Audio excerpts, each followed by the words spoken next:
천사의 아침 방문을 찾아오신 여러분을 환영합니다. 오늘도 아침 예배 말씀으로 믿음과 위로의 시간을 갖게 되길 바랍니다. 성도 여러분 안녕하세요. 오늘도 아침 예배에 찾아오신 모든 성도님들을 진심으로 환영합니다. 세상의 원칙은 약육 강식입니다. 그러나 신앙은 그 반대로 강한 자가 약한 자를 도와주고 용서하고 이해하며 불쌍히 여기는 것입니다. 오늘 말씀을 통해서 약한 자를 동정하는 이 신앙이 무엇인지 배우는 귀한 시간 되시길 바랍니다. 이제 기도하겠습니다. 하늘에 계신 아버지, 아침 예배를 통해서 영적 생명을 허락하여 주심에 감사드립니다. 간절한 마음으로 말씀을 받을 수 있게 도와주시옵고 마음이 감사와 충성으로 채워질 수 있도록 인도하여 주시옵소서. 말씀을 권면하시는 목사님과 함께하여 주셔서 말씀이 온전히 선포될 수 있도록 도와주시옵고 말씀을 듣는 성도들 중에 몸이 불편하고 사고와 질병으로 고통당하고 있는 성도들이 있다면 주께서 치료하여 주셔서 하나님의 영광을 나타내는 삶을 살 수 있도록 인도하여 주시옵소서. 감사드리오며 예수님의 이름으로 기도드립니다. 아멘. 안녕하십니까 성도 여러분. 오늘도 하나님께서 아주 귀한 말씀을 우리에게 또 허락해 주셨습니다. 오늘은 그리스도인의 동정에 대한 이야기를 나누도록 하겠습니다. 예수께서는 두 동관의 이야기를 하셨습니다.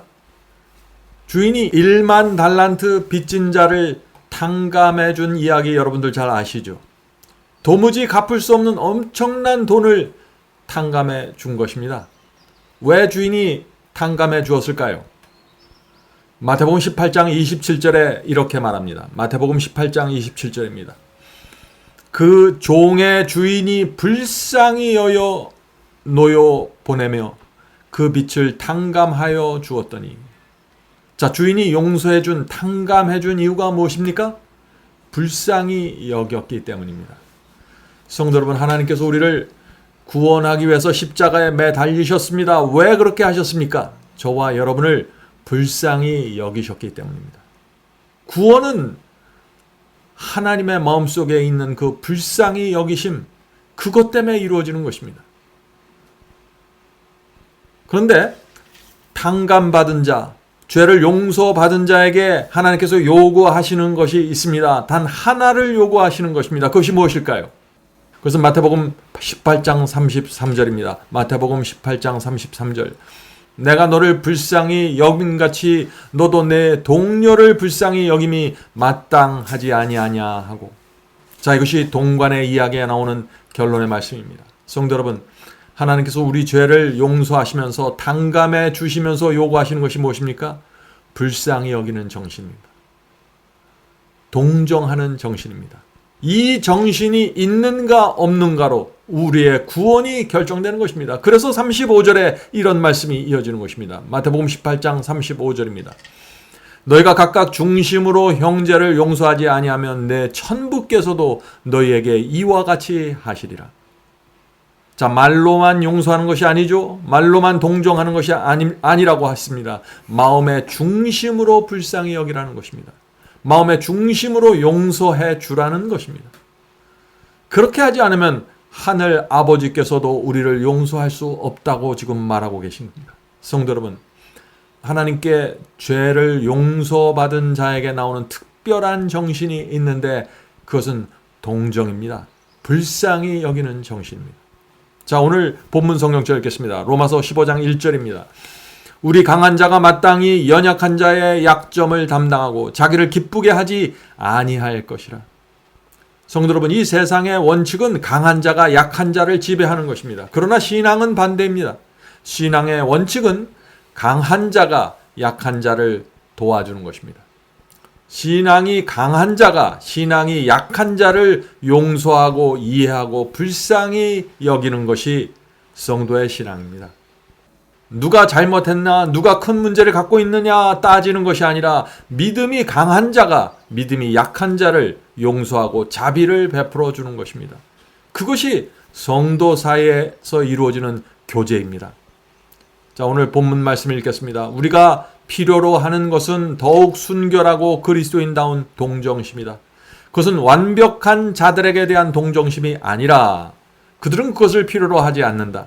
종종 오류에 사로잡혀 죄짓고 회개하며 시험을 받아 낙담하는, 가난하고 고통하며 투쟁하는 영혼들을 위한 동정심이다.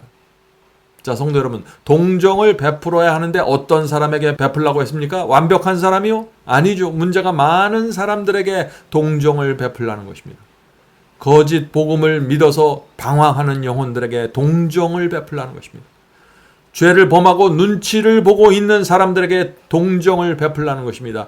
낙담에 빠진 사람들에게, 가난하고 어렵게 사는 사람들에게 동정과 자비와 긍휼하심을 베풀라는 것입니다. 이렇게 우리가 동정하고 도와주면은 하나님께서도 우리를 동정하시고 도와주시겠다는 것입니다. 이것이 성경의 약속입니다. 성도 여러분, 동정과 자비를 베푸는 자가 하나님의 동정과 자비를 받게 되는 것입니다. 계속해서 읽겠습니다. 은혜의 결과는 영혼을 유순하게 하고 차분하게 한다. 하나님께 죄를 용서받고 성령의 은혜를 받으면은 우리 마음이 유하게 된다는 것입니다. 차분해지고 부드러워진다는 것입니다.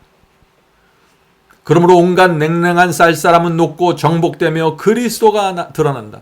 하나님의 사랑만이 마음을 열고 확장할 수 있으며 사랑과 동정에 측량할 수 없는 넓이와 높이를 더해준다.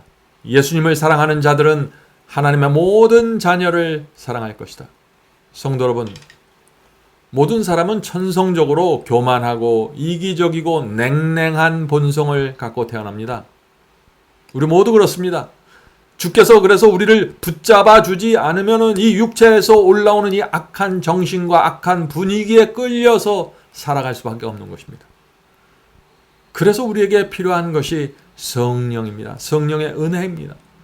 그 은혜가 나를 지배해야 하는 것입니다. 사랑과 동정의 정신이 우리의 심령을 적셔야 하는 것입니다. 그래야만 우리가 단 하루를 살더라도 그리스도인으로, 매력적인 그리스도인으로 살아갈 수 있는 것입니다. 개인적인 연약성과 불완전은 사람들로 하여금 자아를 떠나 그리스도를 바라보도록 인도할 것이다.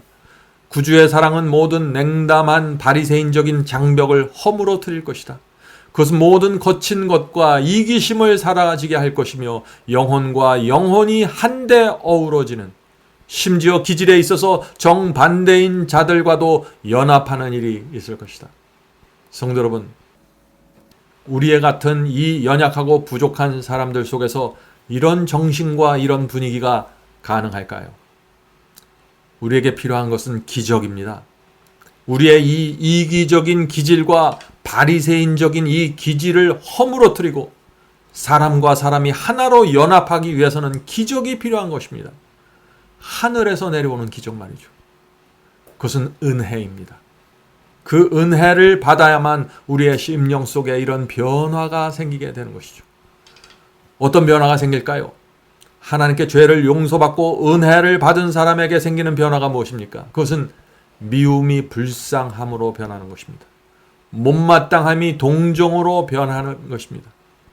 이런 변화가 우리 속에서 일어날 때 그것은 성령께서 우리 속에서 역사하시는 분명한 증거입니다. 오늘 우리 속에 이런 성령의 역사가 일어나게 되길 제가 간절히 바랍니다. 우리가 정말 원하면 성령께서 우리 속에서 일하십니다. 자, 본문 읽겠습니다. 하나님의 선하심과 오래 참으심, 곧 죄된 인간에 대한 그분의 자아 희생적인 사랑을 통해 그분의 은혜를 분별하는 모든 자는 동일한 은혜를 나타내고 다른 사람들에게 동정을 관대하게 베풀 것이다.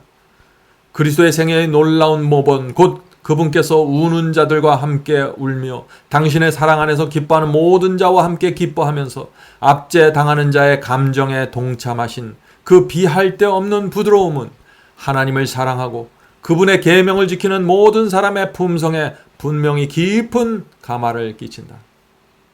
성도 여러분, 하나님께 받은 은혜를 전달해 주는 것이 그리스도인의 생애입니다. 우리는 후회 없는 인생을 살아야 합니다. 왜냐하면 우리에게 주어진 시간이 그렇게 길지 않기 때문입니다. 살아있는 동안 부자인 분들은 가난한 자를 동정하시기 바랍니다. 순수한 복음을 마음에 담고 사시길 바랍니다. 동정과 친절을 나눠주면서 사시길 바랍니다.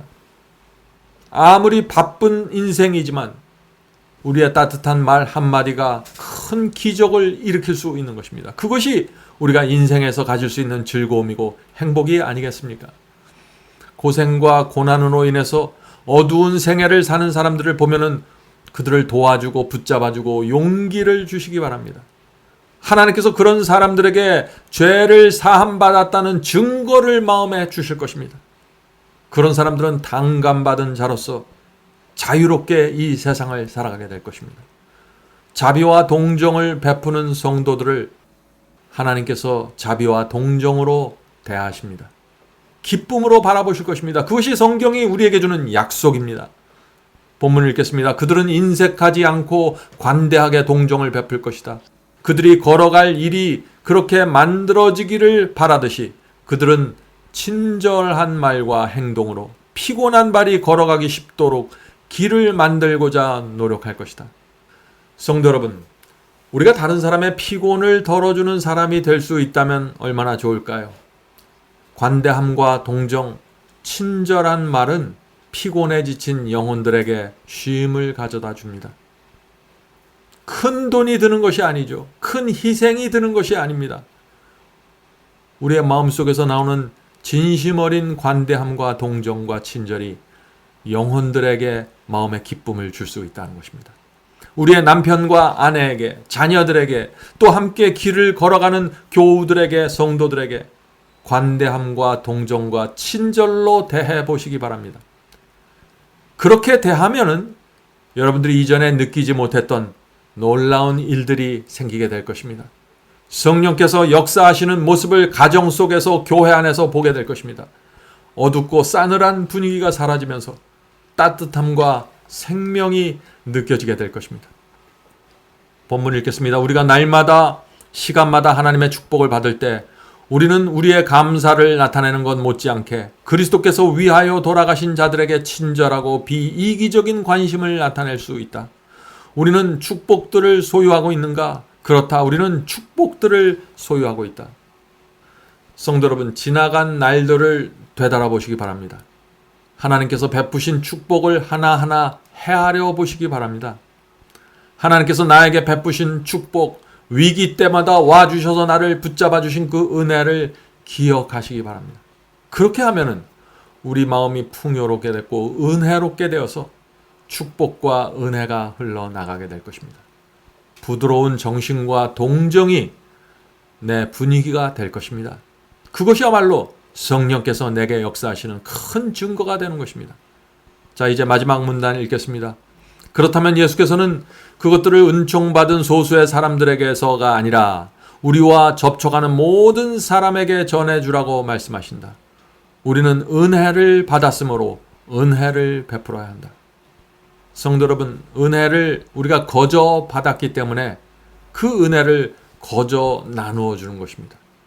죄를 거저 탕감받았기 때문에 다른 사람의 죄를 거저 용서해 주는 것입니다. 하나님의 축복을 거저 받았기 때문에 그 축복을 거저 나누어 주는 것입니다. 주의 보호하심을 거저 받았기 때문에 연약한 영혼들을 거저 도와주는 것입니다. 진리를 거저 받았기 때문에 진리를 거저 나누어 주는 것입니다. 이것이 그리스도인의 생애입니다. 성도 여러분, 우리의 공로는 전혀 없습니다. 모든 것은 은혜로 주어진 것입니다.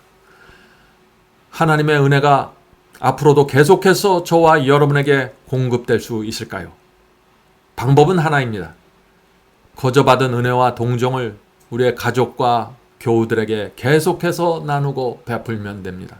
그렇게 할 때 하나님의 은혜도 계속해서 우리에게 임하고 공급하게 되는 것입니다. 자, 이제 기도하고 마치겠습니다. 하늘에 계신 아버지, 하나님의 동정과 자비를 저희의 마음에 새겨 주시옵소서. 성령을 통하여 이기적이고 냉랭한 저희의 본성 속에서 하늘의 생명이 꽃을 필 수 있도록 도와주시옵소서. 성령께서 날마다 저의 마음에 역사하셔서 냉정하고 바리새인적인 기질을 물리쳐 주시고 하늘이 인정하는 온유함과 풍요로움이 흘러나갈 수 있도록 도와주시옵소서. 하늘에 계신 아버지, 거저 받았으니 거저 나누어주는 인생 살 수 있도록 도와주시옵소서. 하나님께 당감받은 그 기쁨과 감격으로 인생을 살아갈 수 있도록 인도해 주시옵소서. 하늘에 계신 아버지, 오늘 이 자리에서 함께 기도하는 성도들 주께서 오늘도 기억해 주시옵소서. 우리 마음에 하늘의 은혜가 넘치는 시간이 될 수 있도록 도와주시고 이 짧은 인생 동안 하나님께서 주신 것을 나누면서 살 수 있도록 도와주시옵소서. 예수님의 이름으로 간절하게 기도드립니다. 아멘. 성도 여러분, 마지막 사명에서는 아침 예배 채널을 유튜브에서 별도로 운영하고 있습니다.